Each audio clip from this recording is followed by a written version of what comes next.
चाहते हो, तुम मेरे भाई बने हो, तो जो तुम्हारे दरवाजे पे पहरेदार है इसी के दे दो कि मैं लेकर के चली जाऊं। बलि ने कहा कि ठीक है, जाओ ले जाओ। भगवान को वहां से छुड़ा करके और लक्ष्मी जी फिर बैकुंठ धाम को आई। बोल बांके बिहारी लाल की जय।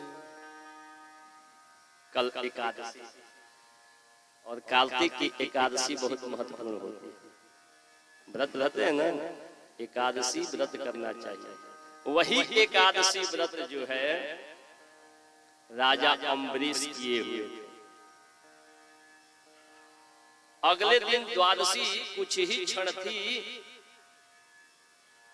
उसी बीच जो है दुर्वासा जी को अम्बरीश ने देख लिया।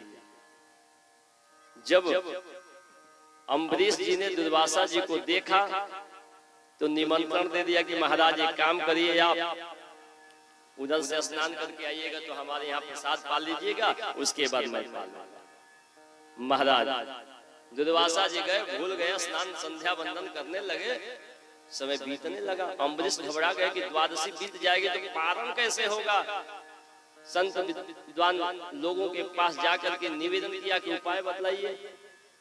विद्वान और संतों ने निर्णय दिया कि एक काम करिए, तुलसी और गंगाजल लेकर के पारण कर लीजिए और जब आएंगे तो उनको भोजन करा के फिर प्रसाद लीजिएगा। अभी तुलसी और गंगाजल लेकर के पारण कर लिए, अब चिंता हट गई। उधर से दुर्वासा जी आए तो देखे कि द्वादशी तो एक क्षण मात्र रह गई है और ये चिंतित नहीं। इसका मतलब कि भोजन कर लिया है क्या? क्रोधित हो गए कि निमंत्रण देकर के बिना भोजन कराए तुमने भोजन कर लिया। तुरंत क्रोधित हुए और क्रोधित होकर के तुरंत जो है एक कृत्या को उन्होंने उत्पन्न किया। कृत्या उत्पन्न होकर के और अम्बरीश को मारने के लिए जो दौड़ी कि तुरंत भगवान जो है सुदर्शन चक्र को छोड़ दिया और सुदर्शन चक्र आकर के और कृत्या का वध करके और दुर्वासा जी के पीछे सुदर्शन चक्र लग गए। अब दुर्वासा जी भगते भगते भगते भगते चले भोले बाबा के पास की रक्षा करिए। भोले बाबा ने कहा कि मेरे बस की बात नहीं है, हटिए यहाँ से। वहां से भागे भागे जो है दुर्वासा जी कहे ब्रह्मा जी के पास, ब्रह्मा जी का है हमारे बस की बात नहीं है। तो किसके बस की बात है? तो जिनका सुदर्शन चक्र है उन्हीं के पास। तो दुर्वासा जी भगवान विष्णु के पास है। जब विष्णु के पास आए तो देखते हैं विष्णु भगवान बैठे हुए हैं। रक्षा करिए प्रभु, मेरे बस की बात नहीं। किसके बस की बात है? तो बस की तो बात उन्हीं की है जिस भक्त के कारण यह सुदर्शन चक्र चला है। तो तुरंत जो है सुदर्शन चक्र से बचने के लिए महाराज अम्बरीश के पास आते हैं और प्रणाम करना चाहते हैं, पर अम्बरीश गले से लगा लेते हैं कि आप ब्राह्मण हैं, ऐसा मत करिए। और सुदर्शन चक्र भक्त के इस भक्ति के कारण शांत हो गए और दुर्वासा जी का जान बच गया। बोल बांके बिहारी लाल की जय। इस प्रकार से जो है भक्ति में इतनी शक्ति है कि भक्ति के बल पे कुछ भी हम कर सकते हैं। महाराज इस प्रकार से एक राजाओं ने, एक से एक ऋषियों ने भक्ति करी और हम लोग भी इसी प्रकार से भक्ति करते रहेंगे तो हमारे जीवन में आने वाला संकट अपने आप ही समाप्त हो जाए। बोल बांके बिहारी लाल की जय। महाराज इस प्रकार से हम लोग कथा सुनते सुनते आए। सूर्यवंश की यह कथा सगर के 60,000 पुत्र जो कपिल मुनि के श्राप से जल करके भस्म हुए और उन्हीं के वंश में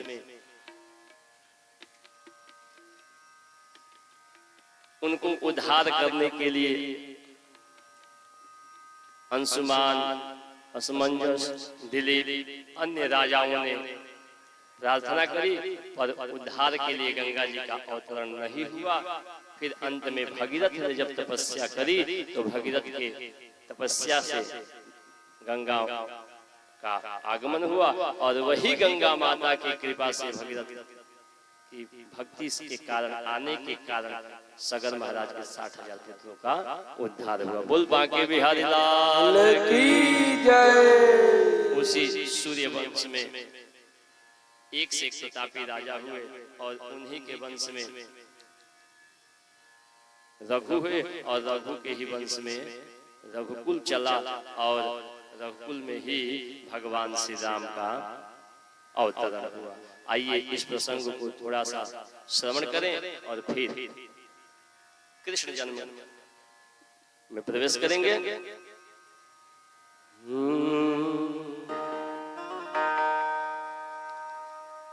एक बार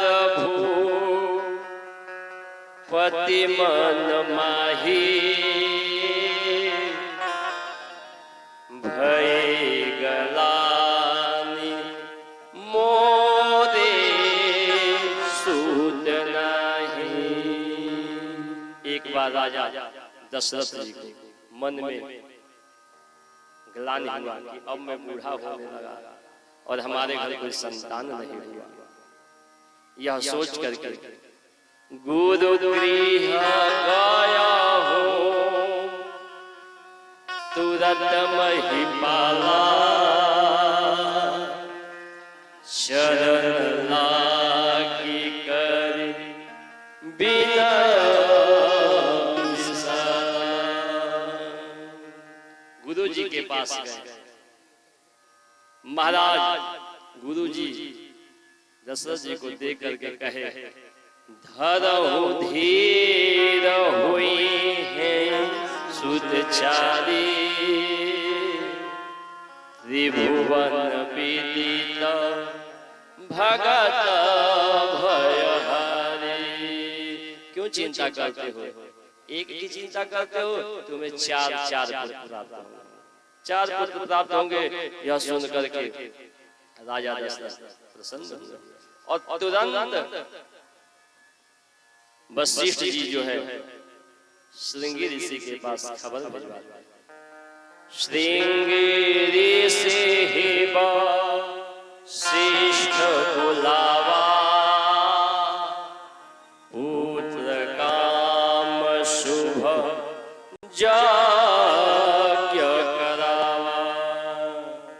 श्रृंगी ऋषि आए और जब आए यज्ञ प्रारंभ हुआ। भगति सहित मुनि आहुति दीने प्रगटे अग्नि चारु कर लीने। भक्ति भाव के साथ जब आहुति हुई महाराज तो तुरंत जो है उस आहुति के प्रभाव से अग्निदेव चरु लेकर के उत्पन्न बन गए। और जैसे ही चरु प्राप्त हुआ महाराज तब हिराय प्रिय नारी बुलाई कौशल्यादि तहां चली आई। राजा ने अपनी रानियों को बुलाया। कौशल्या इत्यादि रानियां आ गई और उस चरु को देना प्रारंभ किया। अर्धभाग कौशल्य ही दीधा उभय भाग आधे कर लीधा। राजा ने सभी पत्नियों को बुला करके कौशल्या इत्यादि नारी जब आ गई तो आधा भाग जो है पहले कौशल्या जी को दिया और बचा हुआ उभय भाग, उभय मतलब दूसरा, उसको 2 भाग कर दिया। और उसी चरु के प्रभाव से रानियां जो है गर्भ को धारण करी। समय आया महाराज नौमी तिथि मधु मास पुनीता शुक्ल पक्ष अभिजीत हरिप्रीता मध्य दिवसायते शीत घामा पावन काल लो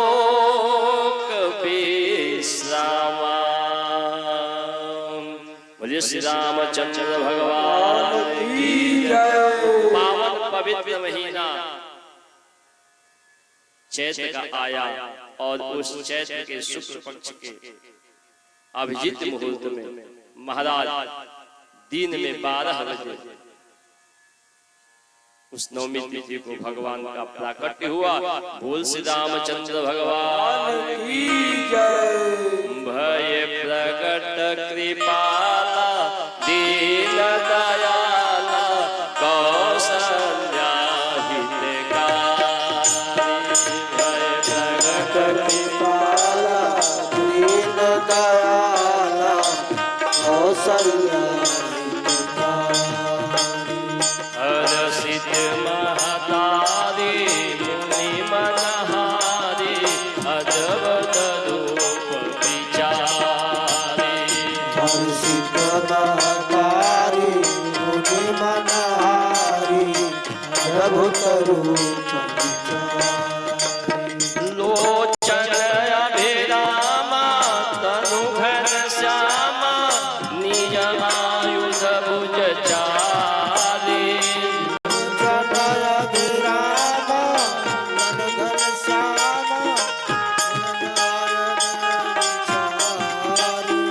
भूषण बनमाला नयन विशाला शोभा सिंधु करारी।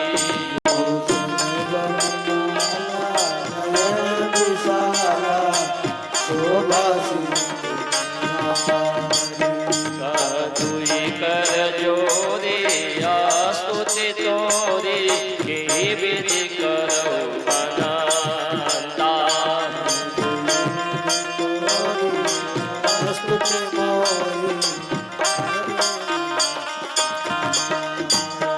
माया गुण ज्ञान तीत माना वेद पुराण बनाता।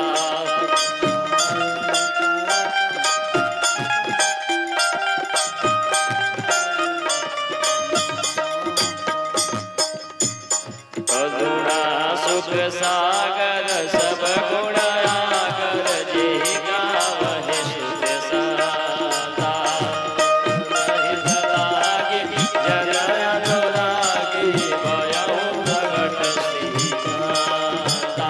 ब्रह्मांड गाया निरमित माया लोम लोम प्रतिवेद कहे मम पुर शोभासी मम उपहासी सुरत धीर पूजा जप ज्ञाना प्रभु मुस्काना चरित बहुत विधि चले। कथा सुनाई मात बुझाई जेहि प्रकार सुत प्रेम कहे। माता पुनि बोली सोमति डोली तजहु तात यह रूपा। की जैसी सुनीला अति प्रिय शीला यह सुख परम अनूपा। सुनि बचन सुदाना रोदन दाना हुई बालक सुर भूपा। यह चरित जे गावहि हरि पद पावहि ते नहि परहि भवभूपा। लोचन अभिरामा तनु घन श्यामा निज आयुध भुज धारी। भय प्रगट कृपाला दीन दयाला कौशल्या हितकारी। बोले श्री रामचंद्र भगवान की जय। महाराज दशरथ जी के घर भगवान का अवतरण हुआ और वही भगवान जो है आकर के और मर्यादा पुरुषोत्तम कहलाया। श्री रामचंद्र जी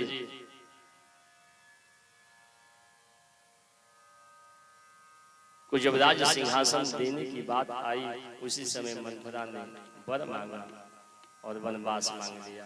भरत जी को राज सिंहासन मांगा। वही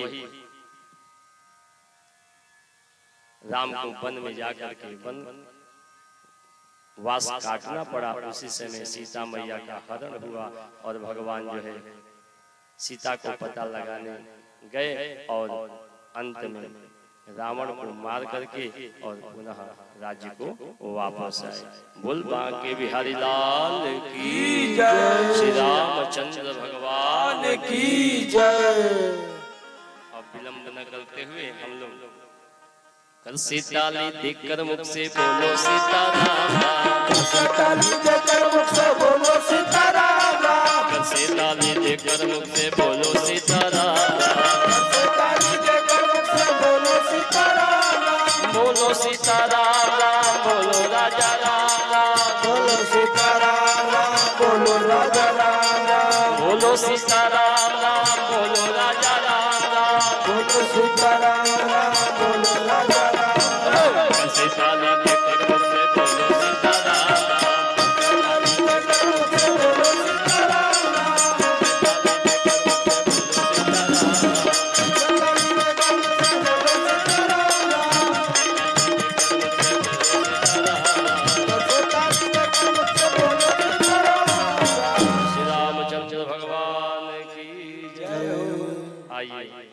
अब चंद्रवंश में चले।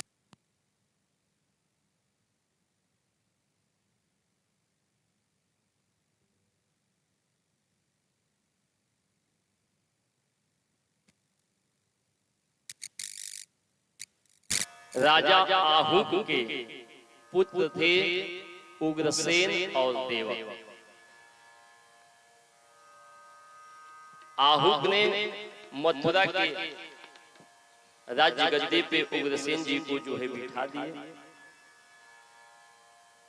उग्रसेन महाराज को कोई संतान उत्पन्न नहीं हो रहा था, बहुत पूजा पाठ किए, तपस्या किए, उसके प्रभाव से उनकी पत्नी जो है गर्भ को धारण कर ली। एक दिन उनकी पत्नी जो है भ्रमण करने के लिए जा रही थी, उसी बीच जो है एक द्रुमिल नामक राक्षस ने उन्हें देख लिया और दृष्टिपात करने के कारण उस गर्भ के ऊपर प्रभाव पड़ गया। जब उस गर्भ से पुत्र के रूप में बालक उत्पन्न हुआ, उग्रसेन जी ने विप्र देवताओं को बुलाया, ब्राह्मणों को बुलाया और पूछा कि इस बालक के विषय में आप कुछ कहिए। सभी विप्र उस बालक को देख करके और एक ही स्वर में कहने लगे कि यह बालक तुम्हारे कुल का नाश करने वाला है। यह सुन करके उग्रसेन जी घबरा गए और घबरा करके उस बालक को वृक्ष के पताओं में लपेट करके और ले जा करके जमुना जी ठीक ठीक महाराज उसी में शूरसेन जी उसी जमुना में स्नान कर रहे थे और वह बालक जो पत्ते से आच्छादित था वो बह करके उनके समीप आ गया। उठाए, देखे कि यह लड़का है, बोले कि इसको तो मैं घर ले चलूं। उस बालक को निकाले और कहे कि जैसे हमारा वसुदेव पुत्र है वैसे ही यह मेरा पुत्र ही रहेगा, और लेकर के आकर के पालने पोसने लगे। महाराज पालने पोसने लगे। जब जब बालक बड़े हुए दोनों, यानी वसुदेव जी भी और यह बालक जो कि जल से प्राप्त हुआ था, कंस एक जिसको हम लोग कहते हैं, वही बालक जब थोड़ा सा बड़ा हुआ तो नारद जी आए और आकर के नारद जी ने उस बालक से कहा कि तुम इनके पुत्र नहीं हो, और सारी घटना बतला दिया नारद जी ने। सुन करके और कंस जो है क्रोधित हुआ कि मेरे जन्म होने के तुरंत बाद मुझे जमुना जी में फेंक दिए। तुरंत चला गया मथुरा और मथुरा जाकर के उग्रसेन जी को जो है बंदी बना दिया, और बंदी बना करके और जेल के अंदर बंद कर दिया और वहां का स्वयं राजा बन गया और राजा बन करके चारों तरफ खबर फैला दिया कि जिधर भी होगी मेरी पूजा होगी, मेरी जय जयकार होगी। सब उसके आतंक से कांपने लगे महाराज। लेकिन अनायास उसके हृदय में एक दिन बात आई कि मेरे पिताजी के भाई जो देवक हैं उनकी एक पुत्री है जो कि मेरी बहन लगेगी, जिसका नाम देवकी है। तो तुरंत जो है सोचने लगा क्यों ना इसका विवाह कर दिया जाए। ऐसा सोच करके और मन ही मन वर ढूंढने लगा। बोला कि इधर उधर ढूंढने से अच्छा है कि जहां मैं रहता था पहले सूरसेन जी के यहाँ उनके पुत्र के साथ विवाह कर दिया जाए, वसुदेव के साथ। तो तुरंत जो है सूचना भिजवाया, विवाह तय हुआ। महाराज विवाह की तिथि आई और विवाह संपन्न हुआ। जब विवाह संपन्न हुआ, सुबह के बेला में विदाई के समय अपनी बहन को विदा करने के लिए कंस जा रहा है और साथ में न जाने कितने बैलगाड़ी खजाने इत्यादि दहेज में विदाई में दे रहा है। जैसे ही मार्ग में चला उसी क्षण आकाशवाणी हुई, सुनहु कंस जे भगिनी प्यारी अष्टम गर्भ भयहु असुरारी। ऐ कंस सुनो, जिस प्यारी बहन को तुम विदा करने जा रहे हो इसके 8वें गर्भ से जो उत्पन्न होगा बालक वही तुम्हारा संहार करेगा। 3 के हाथ नास तब हुई, सुनहु कंस सरिस बसमति छो। उसी के हाथ से तुम्हारा नाश हो जाएगा। जैसे ही कंस ने यह बात सुनी महाराज तुरंत जो है अपनी बहन की किया, बोला कि न रहेगी बांस और 9 बजेगी बांसुरी, और तलवार लेकर के मारने के लिए जैसे ही उद्यत हुआ, तैयार हुआ महाराज कि उसी क्षण जो है बस एक तो तुम्हारी प्यारी बहन है, तुझे अबला नारी है और राजा किसी नारी के ऊपर हाथ उठाए, कोई वीर किसी नारी के ऊपर हाथ उठाए, किसी अबला के ऊपर हाथ उठाए, यह शोभा नहीं।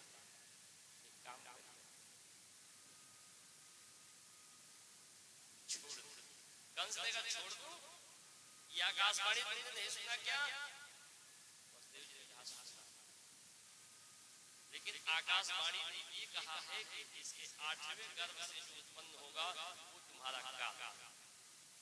एक काम करिए, हमें ले चलकर बंदी बना लीजिए और जो पुत्र उत्पन्न होंगे उसे आप ले लीजिएगा, चाहे जो करना होगा करिए। कंस को बहुविध जब समझाए, बोला ठीक ही कह रहे हैं, मारने से अच्छा है कि बंदी बना लिया जाए। तुरंत जो है बंदी बना लिया जाए। महाराज धीरे धीरे समय व्यतीत हुआ।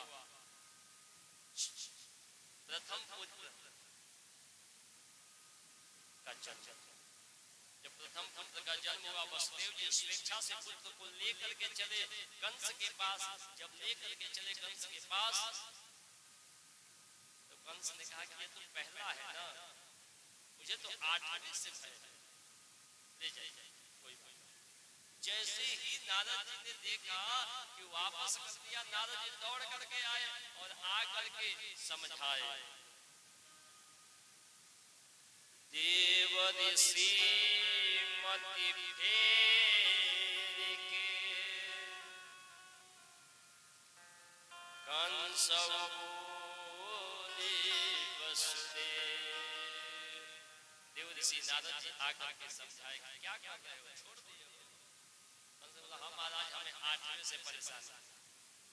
तो नारद जी तुरंत एक कमल पुष्प निकाल करके दिए, ये क्या है? कंस कंस बोला कि पुष्प है।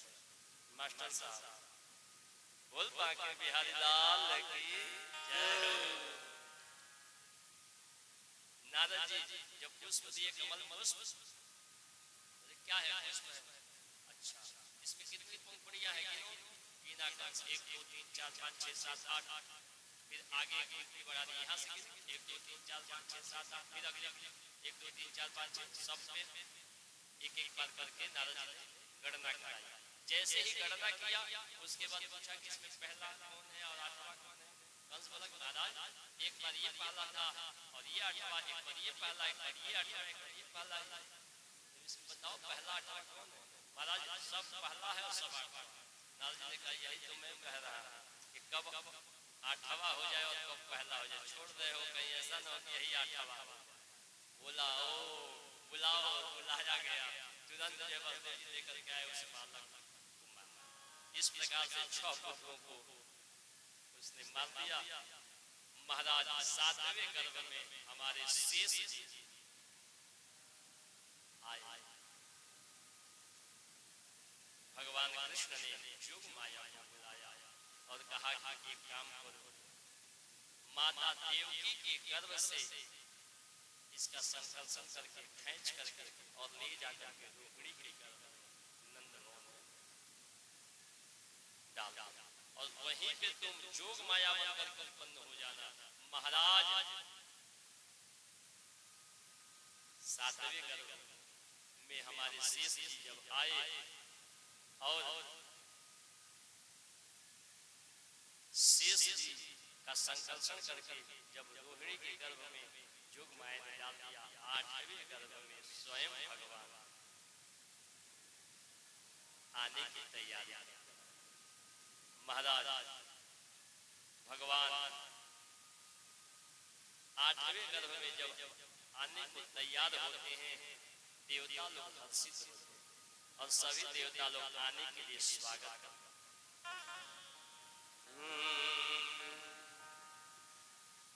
स्वागतम कृष्ण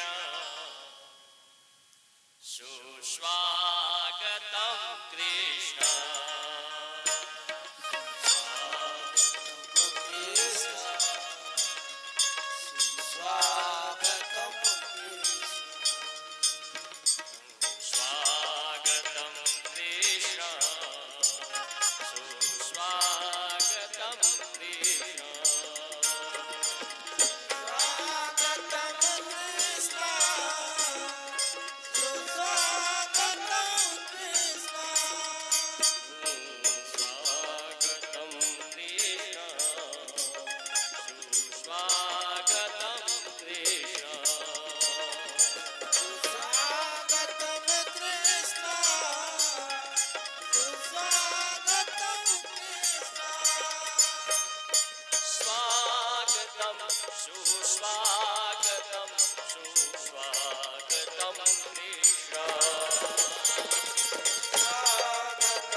स्वागत करते हैं देवता लोग। उसी समय भगवान जो है चतुर्भुज रूप को धारण करके माता को दर्शन देते हैं। मैया बोले कि इस रूप में आएंगे तो मैं सहन नहीं कर पाऊंगी। भगवान ने कहा कि आप ममत्व दर्शाइए, मैं शिशु बन करके प्रकट हो जाऊंगा। और उसी समय अष्टमी तिथि शोभा भाद्र मासा, जय हो अधरती सूची पाया हो प्रकाशा। उसी समय अष्टमी तिथि के दिन भादों के महीने में भगवान आधे रात को प्रकट हो गए। बोल कृष्ण कन्हैया लाल की जय जय बोल कृष्ण कन्हैया लाल की जय नंद के आनंद भयो जय कन्हैया लाल की जय कन्हैया लाल की नंद के आनंद भयो जय कन्हैया लाल की हाथी घोड़ा पाल की जय कन्हैया लाल की हाथी घोड़ा पाल की जय कन्हैया लाल की नंद के आनंद भयो जय कन्हैया लाल की नंद के आनंद भयो लाल की नंद के आनंद भयो जय कन्हैया लाल की हाथी घोड़ा पाल की जय कन्हैया लाल की हाथी घोड़ा पाल की जय कन्हैया लाल की नंद के आनंद भयो कन्हैया लाल की नंद के आनंद भयो कन्हैया लाल की कन्हैया लाल की जय कन्हैया लाल की जय कन्हैया लाल की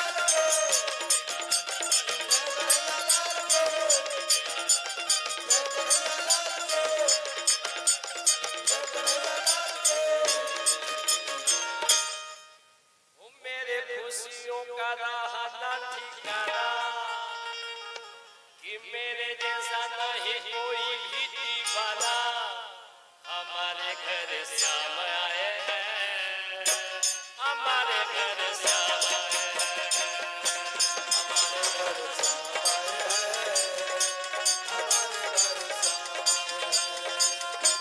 हमारे घर श्याम आए हैं, हमारे घर श्याम आए हैं,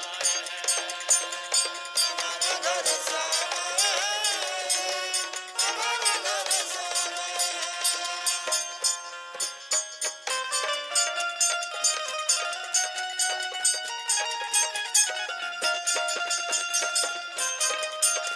जय श्री राधे जय जय श्री राधे राधे राधे हमारे घर श्याम आए हैं हमारे घर श्याम आए हैं हमारे घर श्याम आए हैं मेरी जैसा कोई नहीं आज संसार में, आज संसार में आज संसार में मेरे जैसा कोई नहीं आज संसार में।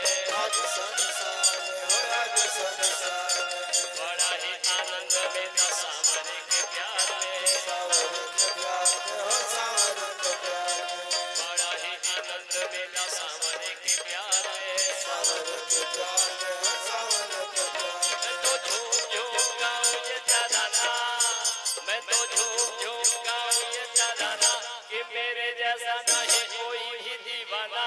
हमारे घर श्याम आए